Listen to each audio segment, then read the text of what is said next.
All right, well, my name is Jacob, and I will be going over how an action potential is fired. So first off, I just want to go over these main components that are involved in neural communication. So first off, we have positively charged sodium ion, which is going to be found in high concentrations outside of the cell. Positively charged potassium ion, which is found in high concentrations inside of the cell.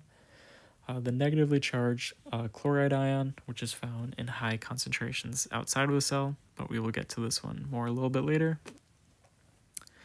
And going over the actual anatomy of the neuron, I just want to start at the dendrites.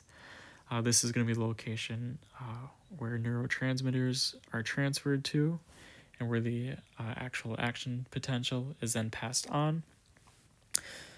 And then this is going to be the cell body. This is going to be where depolarization occurs, along with other locations in the neuron. As you guys can see, these little red negative charges are just going to symbolize that the inside of the cell body is a very negatively charged environment, which will then, you guys will see here in a little bit, but that's why it matters that sodium is a positively charged ion. All right, so next we also have the axon hillock, which is going to be just the region where the cell body is going to then transfer into the axon. We have the actual axon itself, which is just going to be this long branch portion where the action potential is then going to travel. Then it will travel over to the terminal end, which houses the neurotransmitters, which will then be released and will transfer the action potential to another neuron. As you guys can also see here, these blue kind of bubble structures, this is going to be the myelin sheath. I'm sure you guys have all heard about the myelin sheath before. It is just going to act as that main insulating layer that wraps around the axons of the many neurons. And so why this is important is it is also going to speed up conduction of the actual action potential. And without myelin, ions could leak across the axon membrane, which would then weaken the signal. So myelin is a very important thing, and it's going to act as that insulator, keeping the current on the actual inside of the axon, which is what we want. All right, so then going over to this depolarization map, you guys might be curious what the heck this is. I also did not know what this was once. But this is just going to help us understand how the action potential is actually being fired. And so I'll give a little brief summary about how an action potential is fired. So an action potential is fired when a stimulus depolarizes the neuron past threshold. Sodium then rushes in, which causes a rapid positive spike. Potassium rushes out, causing the membrane to reset.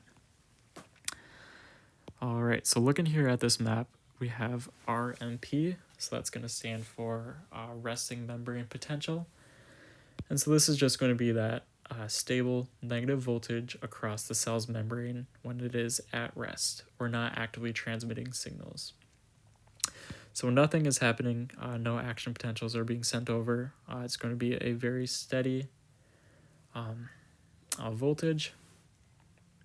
And then so this is where the action potential actually comes in. So it's going to be at that resting state, which is going to be around minus 70 millivolts. So the neuron is at rest. Sodium is mostly outside, and potassium is mostly on the inside of the cell. So then what happens here, you guys see this little lightning bolt. That means that the membrane is then polarized. That actually means that the stimulus has arrived. So meaning like a signal, whether it's a chemical, or electrical, or mechanical, this is going to cause a small depolarization, which is around minus 55 millivolts. So again, you guys see this large spike here. This is going to mean depolarization occurs. So that looking over here, so depolarization, that means that these sodium channels are then going to open. Sodium is going to rush into the cell, causing the internal environment of the cell body to then become positive. It's then going to reach a peak here. Once it reaches a peak and it starts kind of this downward descent, these channels are then going to close. So I'll go back over here. So they're going to close, meaning that no more sodium can then enter the cell, making it more positive. So you guys might be curious how it goes down here, all the way back down to the bottom. And so this is going to occur. This is called the repolarization phase.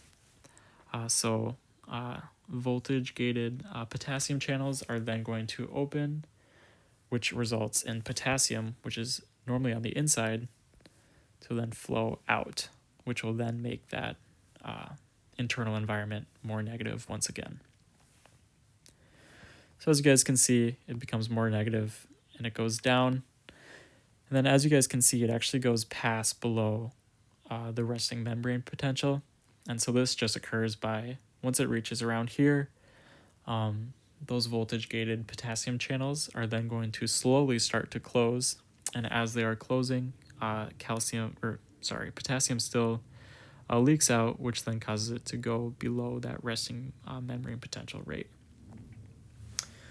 As you guys can see, it also comes back up to the resting membrane potential, and this is due to the sodium-potassium pump. This is just going to restore that original ion distribution. And so the way this occurs is it is going to pump out 3 sodium ions, and it is going to pump in 2 potassium ions. And so again, this will just kind of reset that resting membrane potential for that neuron. All right, so then I mentioned before that terminal end, which consists of the neurotransmitters.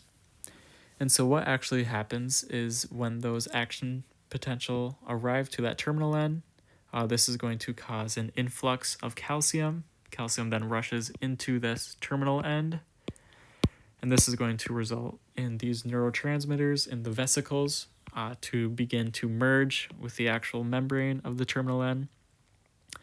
And then these neurotransmitters will actually fall into this region, and this is going to be called the synaptic cleft. And this is just the location in between this terminal end and then this new dendritic branch of the next neuron. So when the neurotransmitters fall into the synaptic cleft, they then are going to attach to, these sodium channels, and they're actually going to open the channels, which then result in sodium, which previously depolarized the last neuron. Sodium is going to rush into the next neuron as well, and of course depolarization is then going to occur again. This is also called the excitatory postsynaptic potential. So if we have an excitatory one, that means we must also have an inhibitory one as well. And so this just means that that signal is not strong enough to sustain that action potential. So same thing, action potential arrives, calcium is then going to influx, and then it's that same process where the neurotransmitters housed in the vesicles are then going to go through the membrane, and then they're going to find themselves in the synaptic cleft again, but this time instead of attaching to the sodium channels to open them, they're actually going to attach onto the chloride channels. And like we mentioned earlier, chloride has this negative charge, and the inside of the cell body also has a negative charge. So what happens when the chloride goes into the cell body is it is going to make that internal environment more negative, which then causes the inhibitory postsynaptic potential. And so this just means that the action potential can no longer transfer onto other neurons, and it is therefore stopped here since that internal environment is more negative. And then so moving on to this is going to be a process called reuptake. And so if we were to go up here to this previous terminal end, so what would happen after the depolarization occurs and after the sodium influxes in to cause another depolarization is that the neurotransmitters that are left in this synaptic cleft, so now I can go down here. So once they're found in the synaptic cleft, depolarization already occurred. The action potential is moving on to a further neuron. So what happens to these leftover guys is there is an actual protein called the reuptake protein. Pretty nice name for it. So what actually happens is these leftover neurotransmitters, they're going to be reuptaked by these proteins to somewhat be recycled for future neurotransmitters in vesicles, so that when the next action potential comes, instead of wasting and creating new neurotransmitters, they're just going to recycle and use the ones that they previously used before. Alright guys, that is all that I had for you guys on how an action potential is actually fired. I hope you guys were able to learn and take something out of this video.